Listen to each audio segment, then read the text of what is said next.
Para esse seminário, além de contar, né, com a nossa casa, que é o SEBRAP, a Comissão de Cidadania e Reprodução, funciona aqui há 18 anos. Para esse ciclo de 2009, nós temos o apoio do Ministério da Saúde. E nossa intenção sempre aqui é de abordar temas controversos, né, e, na medida do possível, encontrar brechas, encontrar novos caminhos, né, para a promoção dos direitos reprodutivos do nosso país. Nós identificamos uma grande lacuna, quando estou falando nós, é a Comissão de Cidadania e Reprodução, mas num campo mais ampliado de pessoas, instituições, líderes que operam nessa área, nós encontramos a necessidade de realmente procurar entender com mais propriedade o nosso sistema judiciário e encontrar, vamos dizer, novas estratégias de ação, né? Tanto para aqueles que trabalham no campo da intervenção política, quanto na identificação de formação de profissionais das distintas áreas, como também para identificar novas áreas de investigação. Pela primeira vez, a CCR, né, como nós chamamos a Comissão de Cidadania e Reprodução, está tendo a oportunidade de fazer a transmissão desse debate por internet, né? Nós temos um espaço limitado, né, e possibilidade limitada de trazer fisicamente as pessoas para compartilharem esse debate, mas felizmente nós vivemos na era da alta tecnologia e conseguimos então implementar essa estratégia, né, que nos permite disponibilizar, né, os importantes debates que são aqui travados para um universo gigantesco de pessoas. Bom, a nossa apresentação vai focar nos instrumentos jurídicos que trouxeram o tema aborto para os tribunais brasileiros. Essa pesquisa ela se focou na coleta de acórdãos, portanto, nas decisões de segunda instância do Poder Judiciário. Primeiro porque a primeira instância é muito difícil de se mapear, né? Há muitas varas, são muitos casos. É possível ter uma visão mais global, mais nacional do contexto. Então, essa pesquisa ela se focou apenas nas decisões de segunda instância. Bom, um pouquinho a gente vai apresentar, antes de entrar nos instrumentos jurídicos mesmo, um pouquinho do contexto. Então, um pouco do que levou essa pesquisa a ser feita. Essa pesquisa abrange as decisões dos tribunais estaduais superiores proferidas no período entre 2001 e 2006. E por que a escolha desse período? Por uma série de questões que nós entendemos que reavivaram o debate na sociedade brasileira sobre o aborto. A primeira delas foi a propositura da arguição de descumprimento de preceito fundamental número 54, que versava sobre um pedido de autorização para a realização de interrupção terapêutica do parto em casos de comprovação de anencefalia, que é uma malformação fetal grave que torna inviável a vida extrauterina.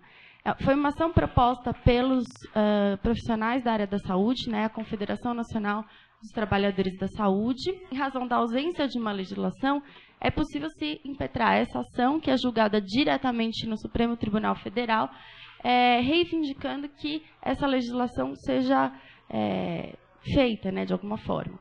Então,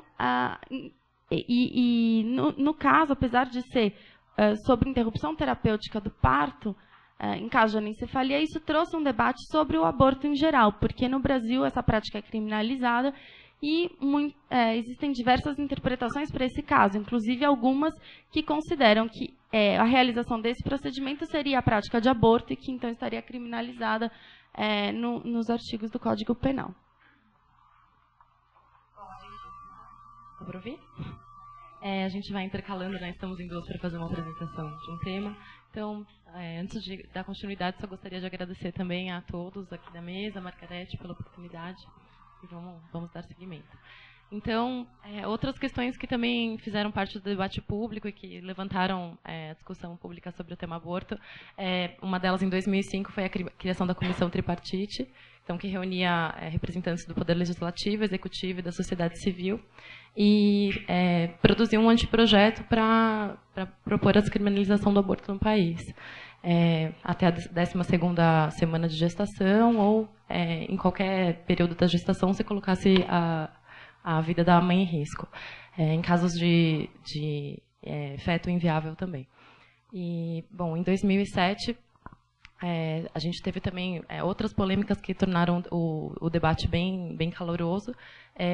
Por exemplo, a visita do Papa, que é o país, fazendo declarações de que declarações contrárias ao aborto, que também provocaram posicionamentos aqui de pessoas do executivo do país. Então, no caso, o próprio presidente Lula declarou que o aborto deveria ser tratado como uma questão de saúde pública, e o ministro da Saúde também. Então, isso foi uma coisa bem polêmica no ano de 2007.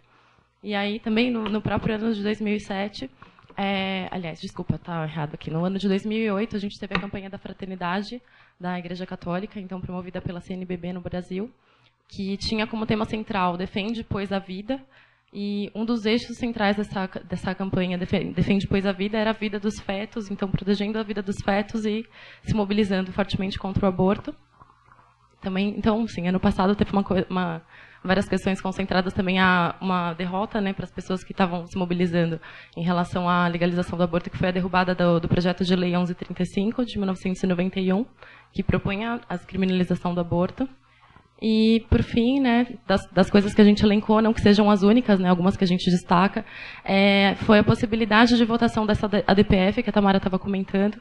Bom, então, assim, só para pontuar o que está acontecendo mais recente, né, a gente está agora em 2009, o debate do aborto continua em pauta, com outros acontecimentos. O caso da menina de Pernambuco ficou famoso tanto nacionalmente quanto internacionalmente, da menina de 9 anos, que foi estuprada pelo próprio padrasto e engravidou de gêmeos, e passou pelo procedimento de um aborto legal, que foi contestado por representantes da Igreja Católica, declarando ou excomunhando de todos os envolvidos no aborto. Então, acho que é um caso que a maioria das pessoas deve conhecer, se não todas, que levantou a discussão sobre o aborto legal, né? Então, muitas pessoas, inclusive, não conhecem a legislação brasileira, então colocou isso em pauta, a legislação brasileira sobre aborto. Então, continua em pauta essa possibilidade de votação da DPF esse ano, que ainda a gente não sabe, estava prevista agora para essa primeira quinzena de setembro, então agora, né, nesse período que a gente se encontra, mas não sabemos. E continua a questão da criminalização do aborto. Então, a gente está vendo ainda batidas em clínicas clandestinas, agora recentemente aconteceram no Rio de Janeiro, no Rio Grande do Sul, agora nesse mês passado, em agosto, além do processo de Mato Grosso, que ainda está em andamento, algumas pessoas até comentaram ontem. Agora o que está para acontecer previsto é o julgamento da proprietária da clínica, que além de ter o CFM cassado, agora ela vai à júri popular. O aborto e os casos de anencefalia particularmente são bastante conflituosos, né? E eles marcam interesses que podem estar em oposição, como, por exemplo, nos casos de anencefalia, que se alegava, muitos julgados, a gente vai falar um pouco mais detalhado disso, o direito à vida absoluto do feto e os direitos da mulher, a saúde sexual, reprodutiva, a autonomia. E esse conflito pode se verificar também nos casos de aborto em geral, é claro, mas nos casos de anencefalia isso fica um pouco mais marcado, pelo menos nos julgamentos que a gente teve acesso. E também trazem uma série de questionamentos sobre o papel da mulher e o sentido da sexualidade na sociedade de hoje. A gente vive hoje uma sociedade muito complexa, né, e há múltiplos interesses sempre em jogo e sempre em conflito, né, e o Poder Judiciário acaba sendo o lugar onde desembocam todos esses conflitos. Então, e as posições opostas, né? No caso, por exemplo, a reivindicação de direitos das mulheres e também a reivindicação de grupos religiosos para afirmar a sua posição, no caso da anencefalia em particular, por exemplo, do direito absoluto à vida do feto, mesmo que seja um feto inviável, ou como é no caso da anencefalia. Então, esses conflitos acabam desembocando no Poder Judiciário, que assume um papel de pacificador né, por ser um órgão do Estado que teoricamente é isento e pode apresentar com maior imparcialidade uma solução para esses conflitos.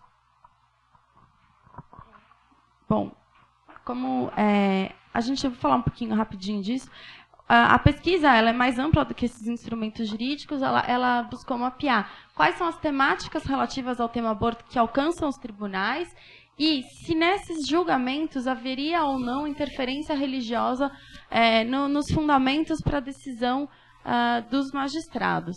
E, mais especificamente aqui da nossa apresentação, entender um pouco melhor quais são esses instrumentos jurídicos que são utilizados para tratar de certos temas, né? Quais são os instrumentos que se buscam para falar de anencefalia, quais são os instrumentos que são utilizados para falar de abortos clandestinos e tudo isso. Então, a Tamara já até comentou um pouco, a gente fez a coleta de dados em nos sites dos tribunais estaduais e superiores. Então, todos os tribunais estaduais onde tinham dados disponíveis a gente coletou. O período pesquisado foi de casos julgados entre 2001 e 2006. Então, a gente colocava a palavra-chave aborto nos sistemas de busca dos tribunais e todos os casos que apareciam com a palavra-chave aborto, a gente coletou, catalogou, e excluindo apenas, assim, tinha casos que eram aborto, mas não era um caso propriamente de aborto. Teve um aborto Não, eram casos, coisa, por exemplo, expressões infelizes, como, por exemplo, o efeito suspensivo foi abortado. Isso não era um caso de aborto, mas estava se discutindo uma coisa que não tinha nada a ver com aborto. Então, esses casos foram excluídos. Então, para efeito de análise, né, para a gente poder fazer uma análise, a gente fez agrupamentos desses dados em categorias temáticas, aproximou os casos que tinham temas parecidos, e também fez aquela classificação de acordo com o conteúdo argumentativo das decisões. Então, como o nosso objetivo era mapear se a gente conseguiria identificar interferências religiosas ou interferências de argumentações em defesa dos direitos das mulheres, argumentações feministas, ou mesmo a participação desses grupos sociais, ou participação de representantes de instituições religiosas, ou a participação de instituições feministas. Então, a gente fez essa classificação também em cima desses dados que a gente coletou, apresentando, né, de maneira geral, assim, a totalidade dos dados que a gente encontrou. Depois de selecionar, a gente viu mais do que esses 781 casos, mas os que a gente selecionou para a pesquisa foram 781, dos quais 742 eram dos tribunais estaduais e 39 dos tribunais superiores. E esses temas aqui, essas palavrinhas em volta do gráfico, são os temas que a gente atribuiu. Então, foi a classificação que a gente fez, agrupando os casos que tinham temas similares. Então, a gente vai, na apresentação de hoje, a gente vai se focar em alguns temas específicos. A gente não vai falar de todos. E se focando nos instrumentos jurídicos, então, principalmente dos temas anencefalia e má formação, então, ali do lado direito do Prever, a anencefalia teve 4% do total, má formação do lado esquerdo, 3%, então a gente junta esses dois, né? Então, são todos casos de má formação fetal, que tornava o feto inviável para a vida. E, além disso, a gente vai falar também dos abortos clandestinos. Então, ali do lado direito, mais para baixo, a gente fez... Depois eu vou explicar melhor essa classificação, que a gente dividiu entre abortos clandestinos, que tem 8%, e abortos clandestinos por medicamento, 9%. A gente vai se focar nesses dois temas, falando dos instrumentos jurídicos utilizados nesses dois. E violência também, porque a violência, perdão. Foi um caso... Foi um susto da pesquisa, porque no começo a gente esperava encontrar mais casos relacionados a abortos clandestinos e anencefalia, e quando a gente coletou os dados e catalogou, a gente percebeu que a maior parte dos casos, ou seja, 31%, eram situações em que a mulher gestante sofria alguma violência por parte do companheiro, e por ela estar grávida, a tipificação penal era de a violência cometida, mas o crime de aborto não consentido. A mais comum era era sempre praticada por parceiros. Os casos de anencefalia e má formação, a gente separou, né? Outros tipos de más formações de anencefalia, mas a gente, na hora da análise, a gente analisou junto. Então, as outras más formações tinham síndrome de Edwards, tinha trissomia, tinha algumas outras más formações que, na hora do laudo médico, ele estava indicando também que eram más formações que tornavam o feto inviável.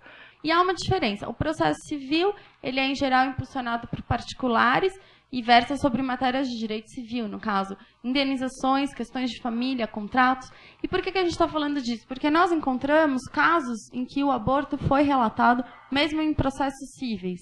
Então, não foi objeto da nossa pesquisa, mas nós observamos, por exemplo, casos de separação de famílias em que o pai, por exemplo, tinha intenção de ter a guarda dos filhos.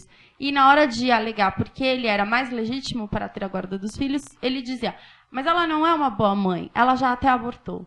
A apelação criminal. Aí, os principais instrumentos jurídicos que a gente identificou ao longo da pesquisa. Então, também um pouquinho de definições. A apelação criminal está prevista nesse artigo 593 do Código de Processo Penal. É um recurso de natureza criminal e contesta uma sentença de mérito terminativa de primeira instância. O que é uma sentença de mérito? É aquela que vai a fundo, analisa as questões, para além das questões processuais, né? Quando um caso chega ao juízo, ele analisa primeiro algumas questões de admissibilidade da demanda. Isso verificado, se julga o mérito da questão, então se aprofunda exatamente no conflito em si. Então, quando se quer recorrer de uma sentença que termina o processo em primeira instância, se utiliza uma apelação criminal. A apelação cível faz esse mesmo papel, só que no campo cível. Os recursos em sentido estrito, também conhecidos como rese, são previstos no artigo 581 do Código de Processo Penal e tem uma infinidade de utilidades. É um artigo enorme, assim, a gente vai ver que tem 14 possibilidades, ele serve para quase qualquer coisa, mas ele tem uma particularidade, né? Quando se utiliza desse instrumento, o juiz de primeira instância tem a chance de rever a sua própria decisão antes que o tribunal o faça. E aí, nem é julgado pelo tribunal.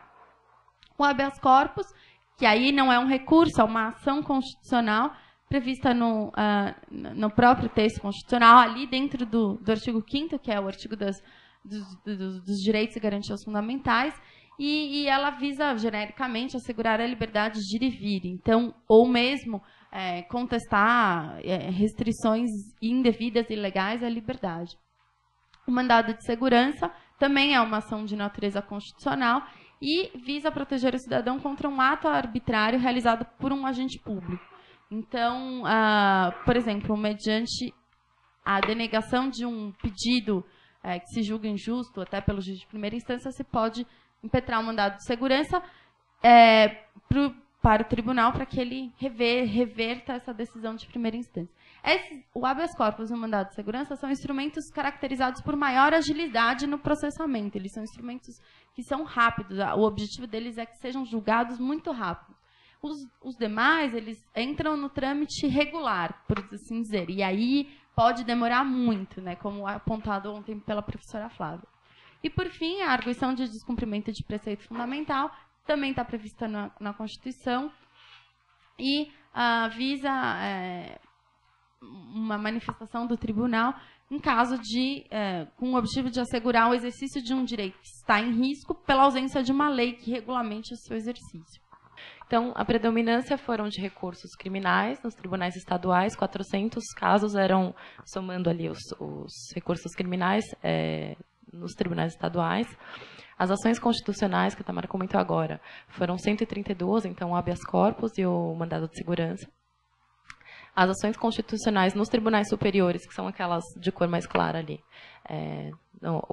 são então só habeas corpus e outro tipo de recursos, foram 39, e os recursos cíveis, 138. Só lembrando que esses 400 representam aqui, tá meio clarinho, né? 188 apelações criminais, 189 recursos em sentido estrito, 25 revisões criminais.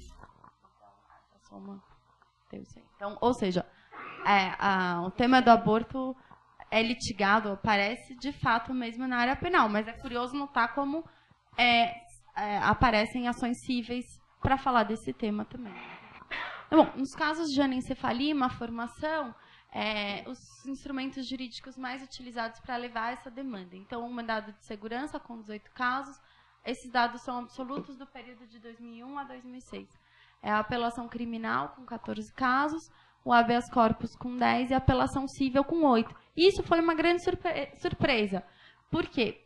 porque inicialmente nós pensávamos, bom, a apelação civil é matéria civil, e a anencefalia entendíamos que entrava na esfera criminal, exatamente por ser um caso que não está previsto e ter aquela discussão de uma interpretação extensiva do artigo 128 do Código Penal, que traz aqueles permissivos de aborto necessário ou aborto humanitário, no caso, por exemplo, de estupro. Então, pensávamos, deve vir por vias criminais. Mas foi uma surpresa notar que veio por ações cíveis e que não foram tantos habeas corpus, que eram ações mais rápidas, né? E, teoricamente, teriam uma tramitação mais acelerada e poderiam trazer um resultado mais efetivo a curto prazo, né? Mas sobre essa apelação civil, um questionamento que surgiu foi, bom, talvez o deslocamento do tema para a área civil possa ser interessante até para, como o Rogério disse ontem, que a gente precisa construir os direitos reprodutivos a partir do Código Penal. Isso é muito pesado. Bom, então, como até foi comentado ontem, né, das diferenças regionais entre o acesso à justiça e quais seriam as motivações para isso, a gente identificou aqui, então, diferenciando os tipos de instrumentos por região do país. Então, a gente vê que, primeiro, a maior quantidade de casos gritantes está no Sudeste, Sudeste e Sul, na verdade, que está um pouco clarinho ali, mas então a gente tem a barrinha maior ali. 9 casos de uma formação e 4 casos de anencefalia no Sudeste, usando mandados de segurança. E outra barrinha maior ali que a gente destaca, que é a do Sul, que tem 7 casos de anencefalia e 3 de uma formação. Então, um pouco sobre os resultados desses casos que a gente mapeou sobre anencefalia e uma formação. Então, a gente diferenciou os resultados dos tribunais estaduais e superiores também, que é uma coisa interessante até para a gente comparar. Então, ali no gráfico da esquerda, que são os resultados dos tribunais estaduais, a gente teve uma maior proporção, até bem maior, de casos autorizados, 54%. A gente teve uma proporção pequena de casos de fixação de competência, que era, inclusive, essa discussão que a Tamara está colocando, de ser um assunto da esfera civil ou criminal. Então, às vezes, o caso era demandado na esfera civil, e aí alegava-se que não era competência daquele tribunal julgar, e aí transferia para criminal, etc. Mas, mesmo assim, é uma incidência muito pequena, pela quantidade de ações cíveis, é pequena. Então, o que nós entendemos talvez esses juízes estejam julgando matérias criminais, no caso a anencefalia, e mesmo nos juízos cíveis, talvez pela urgência da questão, ou em consideração a situação da mulher, enfim. Porque é muito pouco o índice de casos que suscitaram incidente de competência. Então, é porque a maioria dos casos cíveis foram acolhidos então, foram poucos os que houve conflito de competência. Apesar da gente ter 54% de autorizações, o índice de não autorizações também é elevado, né, 35%. Então, assim, é uma coisa que dá para a gente ser otimista, mas não tanto. E, então, comparando com os resultados dos tribunais superiores, a gente tem ali 66%, que é um número bem chocante, uma proporção bem chocante de perdas de objeto. Então, também é um reflexo dessa mesma morosidade, porque aqui a gente já tramitou nos tribunais estaduais e STJ, e às vezes está no STF, e aí quando chegou no STF, já passou muito tempo, a gestação tá correndo, assim, a vida da mulher está correndo e o caso tramitando de uma instância para outra, e a gente percebeu em alguns momentos que isso talvez fosse intencional até, não sei, uma hipótese, enfim. E aí os outros resultados, a gente teve resultados de não autorização e o caso de andamento aqui na verdade é a DPF, e então a gente não teve autorizações nos tribunais superiores, né? Essa é a nossa triste situação. Bom, aqui sobre a efetividade dos instrumentos, o que nós notamos é que o que foi mais efetivo para se assegurar a interrupção da gestação foi o mandado de segurança, que teve 10 casos autorizados, em casos de 10 casos autorizados, mas também teve um alto índice de não autorização, que foram 8. Então, enfim, seguidos da apelação criminal, que é esse aqui, 8, 4 e 2, e que é e em seguida das apelações cíveis, que foi uma surpresa. E aqui a observação de que o habeas corpus também é utilizado para reverter as autorizações já concedidas em primeira ou em segunda instância nos tribunais superiores. Por isso que não tem uma efetividade tão grande, mas, de toda forma, ele é pouco utilizado em comparação com o mandado de segurança. Bom, aqui o caso Gabriela, que foi citado ontem, a gente vai falar rapidamente sobre ele. Foi exatamente esse caso em que uma jovem teve autorização, pediu uma autorização para realizar a interrupção. Isso foi negado em primeira instância, concedido em segunda, e aí houve uma impetração de habeas corpus por parte de um padre. E o caso foi parar no Superior Tribunal de Justiça, até que chegou até o STF, e na hora da decisão o feto acabou nascendo. A apelação civil trouxe argumentos religiosos explícitos. No caso, o juiz se declarou católico, mas ele diz, exatamente por ser católico, vou autorizar porque tenho compaixão pelo sofrimento da mãe, etc, etc e tal. Então, foi um caso curioso e a gente trouxe, porque ele é curioso por todos os lados, né? Porque ele é uma apelação civil para tratar de um tema penal e porque ele tem uma argumentação religiosa explícita, mas é favorável à mãe. Não, é um leading case. Não, foi o único, né? Não sejamos tão otimistas, porque foi o único. Todas as outras argumentações religiosas eram contra. Então, a gente trouxe assim para dar uma animada. Né? Então, e a gente trouxe só um exemplo de um mandado de segurança. A gente trouxe exemplos de mandado de segurança porque foram a maioria dos casos que a gente identificou, né? Então, esse caso aqui foi negado, né, a autorização foi negada, e a argumentação em geral, quando havia negação, era da estrita legalidade. Eles falavam, olha, não é previsto no artigo 128, não autorizo. Então, era isso, simplesmente. Então, esse aqui foi um caso que argumentava a estrita legalidade. Bom, aqui, rapidamente, os casos de violência. Só vou chamar a atenção para o fato de que 63% daqueles 31% de casos de violência são casos de homicídio e aborto não consentido, ou seja, casos em que a gestante foi assassinada. E na hora da imputação da pena, a conjugação dos artigos 121, que é o homicídio, com o 125. Isso, 63%, que é o aborto não consentido. 63% representa 145 casos. É bastante. E os outros são lesões corporais, etc. Os outros... Violência sexual. Mas tem muita questão que é lesão corporal qualificada pelo aborto, que aí é o 129. Mas acho que vale a pena só chamar atenção para o alto índice de homicídio. Aqui há uma predominância de apelações criminais. Então, o que significa que o caso terminou na primeira instância com 41%, o caso terminou em primeira instância, foi julgado e se contestou ou a absolvição ou a condenação do réu. E também o habeas corpus e o rese, com quase a mesma quantidade, né, 20% e 20%, solicitando, então, uma liberdade provisória no meio do processo, enfim, questionando a materialidade de provas e várias coisas nesse sentido. Bom, vamos rápido. A gente está se estendendo um pouco. Então, sobre os abortos clandestinos, eu vou falar rapidamente quais foram as tipificações penais. Isso é interessante para a gente ver que tipos de abortos que ocorreram e como depois a gente vai falar como eles foram criminalizados.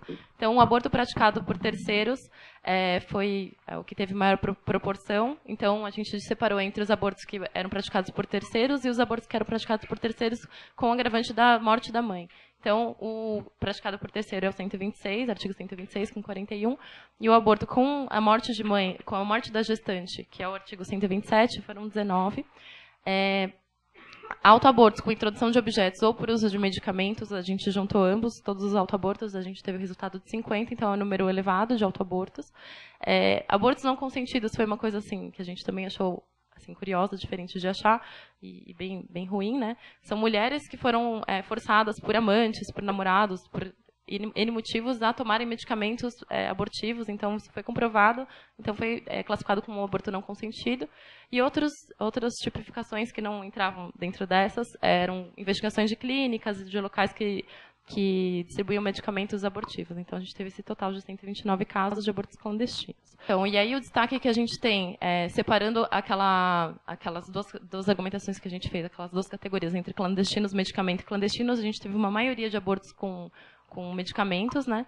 E isso é uma coisa também interessante da gente pontuar, porque o Citotec é um medicamento que tem venda restrita, ele não só poderia ser distribuído em hospitais, mas acaba havendo amplo acesso, um acesso também à clandestinidade do medicamento, né? E os outros abortos que têm uma menor proporção, assim, então está crescente, né? Tem até aqui os dados por ano.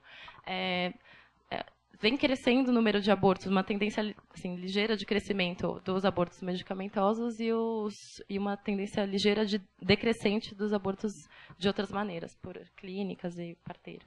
Aqui nos instrumentos jurídicos tem uma predominância de 63% de recursos em sentido estrito. Basicamente, discutindo a materialidade do caso, a prescrição da pena e outros. Porque o crime de aborto, apesar, ele tem uma pena um pouco reduzida, então a prescrição acontece mais rápido, né? Então tinha a discussão da prescrição, mas principalmente da materialidade, exatamente porque quando se toma um medicamento é mais complicado de se provar, né? Não tem exatamente uma lesão ali explícita, clara, então a materialidade fica um pouco mais obscura. Então, a gente percebeu que o mandado de segurança é o mais utilizado e com maior efetividade para se garantir a interrupção da gestação em caso de anencefalia e malformação.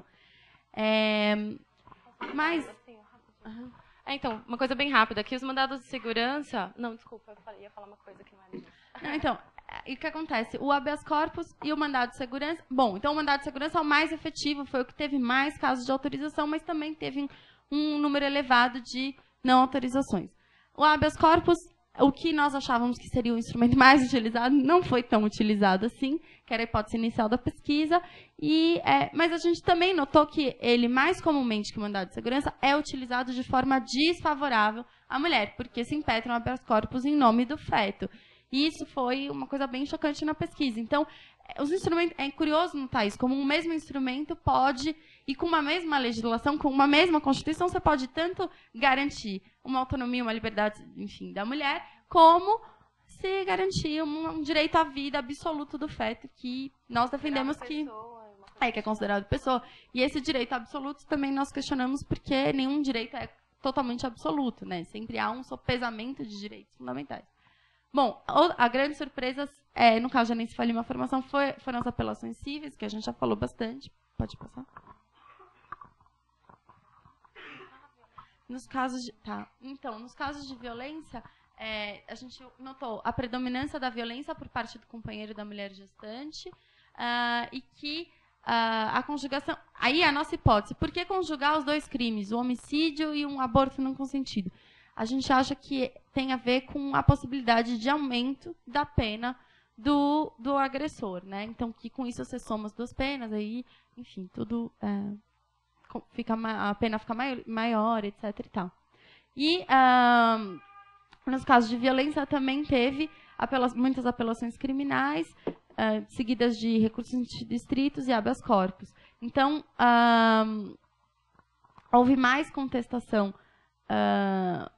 das sentenças de interlocutórias que determinavam uma série de coleta de provas, materialidade, recebimento da denúncia, pronúncia do réu, porque quando vai para o tribunal do júri, há uma decisão de pronúncia, né? E há muitos recursos em sentido estrito contestando essa decisão de pronúncia, mais do que a condenação em si.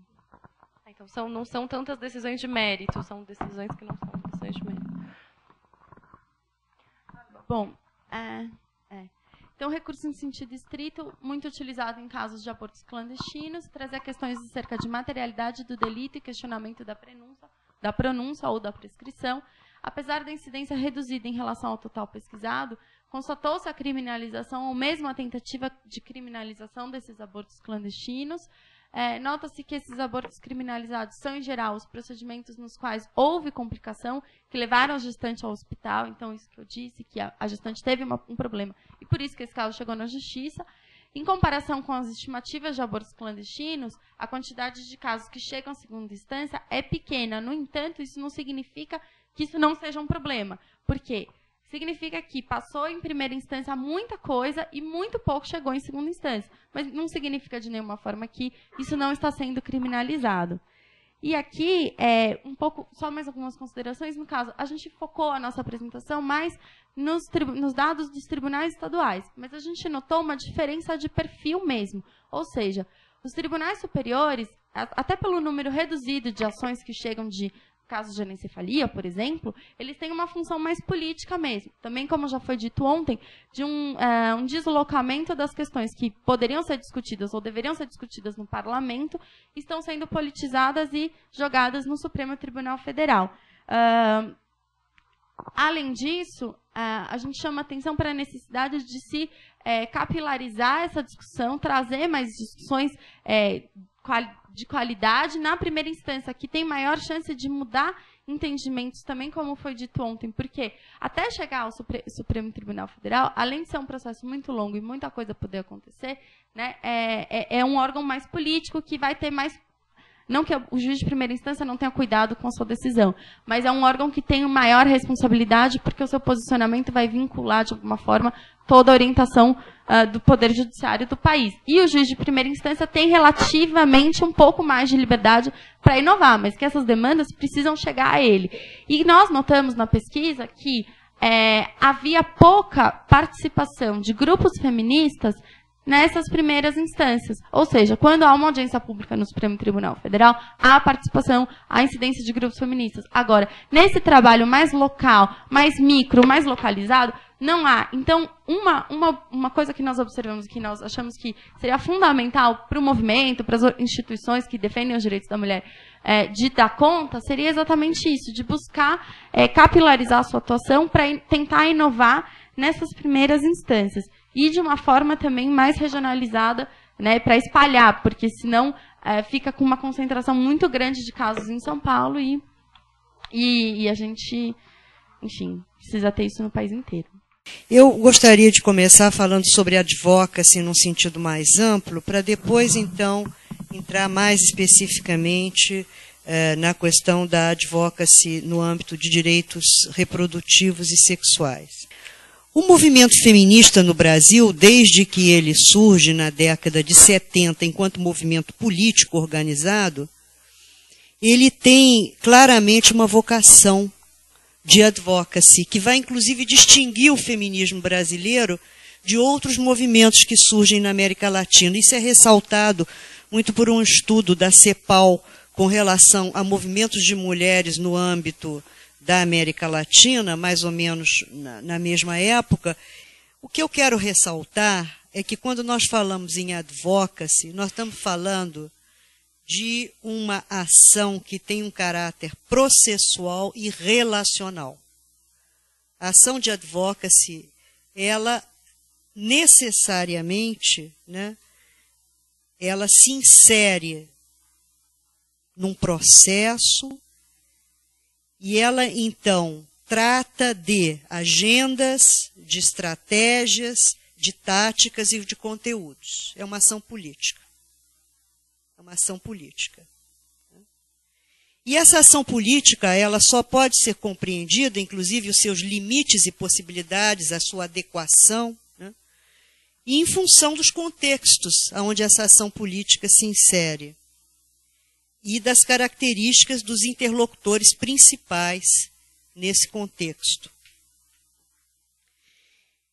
Se ela se situa no campo político e se ela é uma ação política, né, as possibilidades de sucesso dessa ação vão estar, numa certa forma, há sempre o imponderável. Em tudo, na vida pessoal, na vida política, há a presença do imponderável. Mas, via de regra, ela vai estar delimitada, né, pelos conflitos de interesse, pelas possibilidades de uma ação consensual, né, pelas capacidades de negociação dos diversos atores, pelos afrontamentos, enfim, pelos elementos que constituem e que caracterizam o campo político. Uma dessas características eu gostaria de trazer com relação especificamente ao aborto. Eu fui, inclusive, partícipe e participei diretamente dessa experiência de advocacy, que é a experiência de advocacy pela não inclusão na nossa Constituição do tema aborto. Bem-sucedida. Nos anos 80, ganha força no campo internacional o chamado movimento pro-life, né? Movimento pró-vida, que nós até procuramos não utilizar essa palavra, mas é assim que se autodenomina esse movimento. Na época, ele é apoiado por governos conservadores nos Estados Unidos, por um crescente conservadorismo no campo do cristianismo, né? E ele está articulado com igrejas e associações diversas e conta com recursos muito importantes para uma ação internacional de advocacy, orientada, logicamente, fundamentalmente, para os países que estivessem, naquele momento, fazendo revisões nas suas legislações. Volta-se com grande vigor, e volto a dizer, eficácia e recursos, ao Brasil, que também, naquela década, passava por um processo fundamental de revisão constitucional. Eu, naquela ocasião, presidia um órgão de governo que se chamava Conselho Nacional dos Direitos da Mulher, mas que era um órgão que, na realidade, era um órgão híbrido, porque ele era deliberativo junto à presidência da República, no que se referia a políticas ligadas à questão da mulher, mas era executivo também, assemelhando-se, portanto, ao que é hoje a Secretaria de Políticas das Mulheres. E nós tivemos, durante todo o processo constitucional, uma atuação muito interessante e bem-sucedida de advocacy, junto ao Congresso Nacional. Conhecíamos bem o Congresso Nacional e sabíamos que não havia nenhuma possibilidade de que o Congresso Nacional, o Congresso Nacional Constituinte, aprovasse qualquer dispositivo para ampliar ou descriminalizar o aborto no país. Em uma ação de advocacy que partiu do conhecimento do campo de interlocutores, em conjunto com diversas organizações de movimentos de mulheres e do movimento feminista, nós traçamos uma estratégia conjunta, que foi a seguinte. Eu disse que era possível, então, apresentar emendas populares. A igreja também estava ativa através das missas dominicais em todo o país, né, que pediam às fiéis que se dirigissem também ao Congresso Nacional. Então, era um momento de grande mobilização política em torno dessa questão, e as mulheres conseguiram levantar em todo o país o número de assinaturas necessárias para que fosse apresentada uma emenda popular de descriminalização do aborto no país ser bem-sucedida. E foi. Então, quando se faz um balanço, afinal de contas, o que o movimento feminista, o que as mulheres conseguiram, não só o feminismo, mas mulheres organizadas em associações de trabalhadoras domésticas, sindicatos, na Constituição, não é só o que está escrito, mas o que deixou de constar na Carta Constitucional. Então, o que eu estou trazendo como resultado dessa ação de advocacy, ela é vitoriosa no sentido de proteger o retrocesso. Não houve avanço nenhum. E, desde então, não houve avanço nenhum no país. Eu acho que cabe uma reflexão. Cabe uma reflexão sobre a nossa capacidade, e eu abro para um grande público, desde movimentos feministas, a associações, a entidades médicas, a pessoas no Congresso, no Judiciário, enfim. Qual é a nossa capacidade de tecer estratégias de advocacy consensuais? Eu acho que muito reduzida atualmente. Caberia até a CCR organizar um debate sobre isso. Um outro momento muito importante no âmbito da advocacy foi a questão da esterilização. E aí, diferentemente do que aconteceu com relação ao aborto, em que se tratou sem nenhuma dificuldade de, digamos assim, de construir um campo consensual entre o que se poderia chamar movimento de mulheres ou movimento feminismo, a esterilização esbarrou em problemas seríssimos no âmbito mesmo do movimento feminista.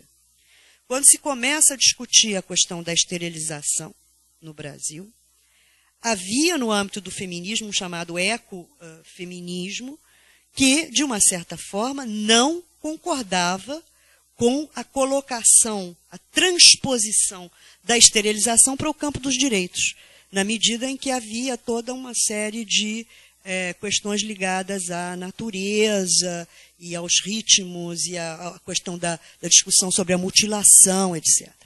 Mas isso não impediu, porque houve, digamos assim, uma porcentagem muito significativa dentro do movimento que apoiava essa mudança paradigmática da esterilização, retirando-a de um campo muito estranho, que era um campo interpretativo de leis, para uma explicitação formal no âmbito dos direitos, esse campo, e também houve mudanças no próprio âmbito do chamado feminismo ecológico, né? Então, foi possível também no campo da esterilização construir uma estratégia, né?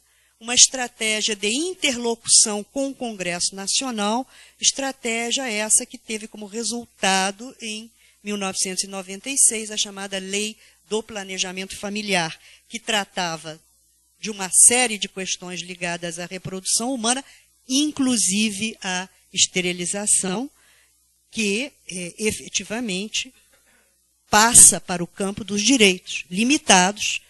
Vem a toda uma revisão depois no Senado do texto que foi aprovado em primeira instância na Câmara dos Deputados. As igrejas passam a atuar fortemente e são introduzidas algumas limitações ao exercício desse direito, mas de qualquer forma se dá aí uma mudança paradigmática. A esterilização passa a figurar como um direito, desde que fossem cumpridos alguns requisitos. E nunca é demais colocar que esse processo ocorre num momento em que, no contexto internacional, nós temos também a Conferência do Cairo, que já foi mencionada ontem aqui. Eu estou vendo a Elza, né, que foi uma grande articuladora na Conferência do Cairo, e, inclusive, trabalhamos juntas no capítulo relativo a direitos reprodutivos, e mais especificamente no parágrafo 8.25, com relação à atenção ao aborto. E depois Beijing, em que não só se reafirma o Cairo, mas se avança. Então, essa ação de advocacy já articulada no campo internacional tem uma participação fundamental do movimento de mulheres, a Margarete e tantas, Sônia Corrêa, tantas outras pessoas que participaram ativamente do ponto de vista da presença de uma sociedade civil capaz de construir agendas consensuais, independentemente das grandes diferenças, inclusive culturais, né, entre mulheres islâmicas, mulheres de países europeus, africanos, etc. Hoje, o que nos traz aqui é um debate sobre a advocacy junto ao judiciário. E eu queria retomar uma questão que a Tamara e a Thaís colocaram.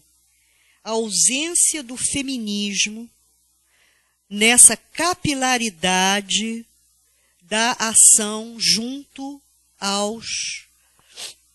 às cortes e ao sistema judiciário no Brasil, no que se refere à direitos sexuais e reprodutivos. Não avança, né?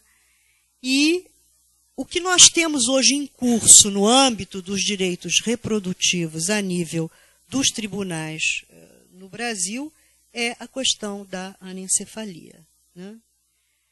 Esse processo de advocacy pelo direito das mulheres interromperem a gestação em casos de anencefalia, que se apresenta agora no Supremo, né? Acho que é importante ressaltar que esse é um processo de advocacy, mas que já há no Brasil uma jurisprudência bastante significativa no sentido da autorização judicial para esse procedimento. E calcula-se que entre os anos de 1989 e 2008, mais de 5.000 alvarás judiciais foram concedidos. Mas isso é em paralelo. Isso não é resultado de nenhuma ação política, entendendo uma ação política como uma ação coletiva, plural. Analisando e tomando em consideração o fato de que já existem mais de 5.000 ou cerca de 5.000 alvarás judiciais, nos faz pensar num argumento muito interessante para qualquer ação de advocacy, que é a prevalência do princípio ético da beneficência por sobre a interpretação estritamente legal. Então, é bem provável que o que esteja na base desses alvarás é a prevalência do princípio ético da beneficência. Porque, do ponto de vista estritamente legal, o Código Penal não permite a interrupção em casos de anencefalia ou outras malformações fetais graves e irreversíveis, ou nenhuma outra circunstância. Então, essa relação entre lei e ética, eu acho que abre um campo muito importante de debate, porque ela oferece subsídios de conteúdo com os quais nós possamos traçar estratégias de advocacy com relação, né, à questão do abortamento, afirmando que uma ação legal não é necessariamente ética e que uma política de Estado não pode ser eticamente justificada apenas por sua legalidade. Então, esse é um argumento que eu acho que pode ser bastante explorado ainda, né, na construção de um campo mais eficaz de advocacy pelo abortamento no país, né? Bem, eu chego então agora a esse processo de advocacy pelo direito da mulher. É um processo de advocacy por um direito. Vamos colocar isso, porque é muito importante. Então, nesse sentido, ele se soma a todas as outras, se soma, não se distancia, se soma a todas as outras ações de advocacy pelo direito de interromper a gravidez em tais ou tais circunstâncias.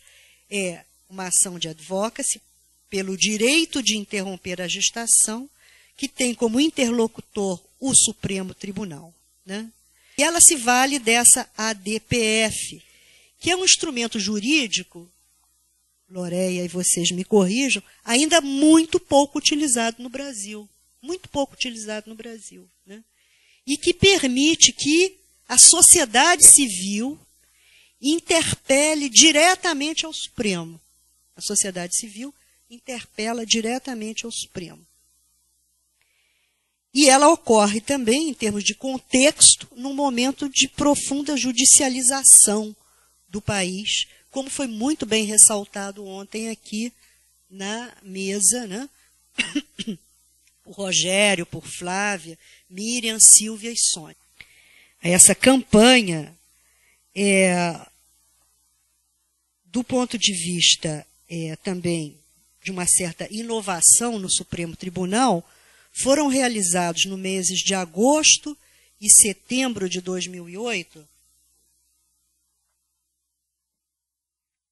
audiências públicas no tribunal, em que foram escutados, ouvidos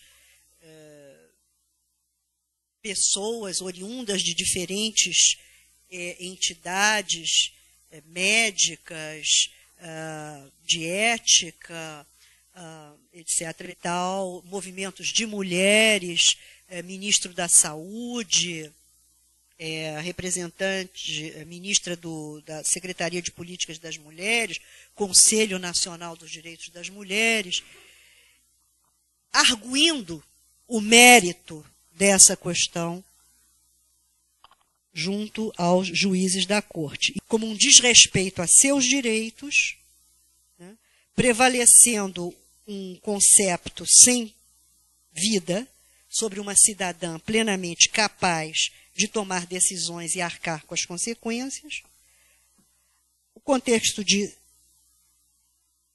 direito à saúde, que também foi muito discutido aqui, inclusive o direito à saúde mental, a questão da tortura e, finalmente, uma referência à Lei 9434 de 97, que rege os transplantes de órgãos, e que afirma que o critério de reconhecimento do óbito é a morte encefálica ou morte cerebral, e a incongruência, portanto, até de estarmos ali discutindo o mérito da questão, na medida em que a questão da anencefalia é comprovadamente morte encefálica ou morte cerebral.